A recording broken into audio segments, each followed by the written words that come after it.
배신할 때 약속의 안식에 이르지 못한 일을 우리가 교훈 삼아서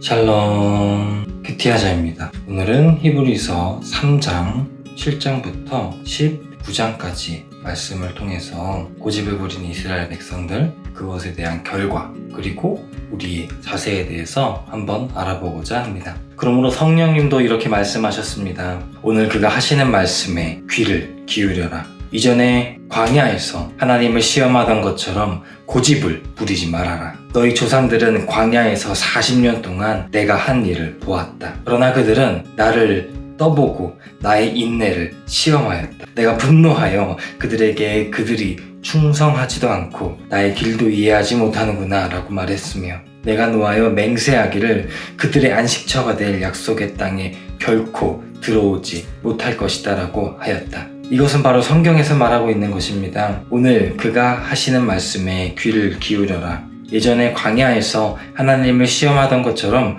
고집을 부리지 말아라. 하나님의 음성을 듣고도 따르지 않던 사람이 누구였습니까? 모세를 따라 이집트에서 나온 사람들이 아니었습니까? 또 하나님께서 40년 동안 누구에게 분노하셨습니까? 죄를 짓고도 광야에서 죽어나간 자들이 아닙니까? 하나님께서 약속의 땅인 안식처에 결코 들어오지 못할 것이라고 누구에게 맹세하여 말씀하셨습니까? 그에게 순종하지 않는 사람들을 두고 하신 말씀이 아닙니까?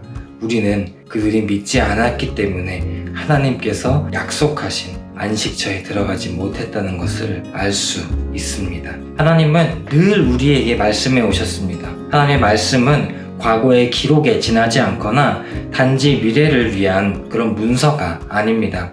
오늘을 사는 자들에게 주시는 자의 말씀입니다. 이 말씀을 묵상할 때 옛글로 읽지 않고 오늘의 음성으로 들어야 한다는 말이죠. 오늘 이 말씀을 듣는 이마다 살아계신 하나님을 만날 것입니다. 하나님의 말씀은 글이 아닌 말씀이기 때문입니다. 옛 광야의 백성은 하나님의 음성을 듣고도 거역했기 때문에 약속하신 그 안식의 땅에 들어가지 못하고 광야에서 죽었습니다. 그들은 음식과 이 물이 없을 때마다 모세에게 불평하며 하나님의 약속을 믿지 않았습니다. 심지어 이집트로 돌아가겠다고 고집을 부렸죠.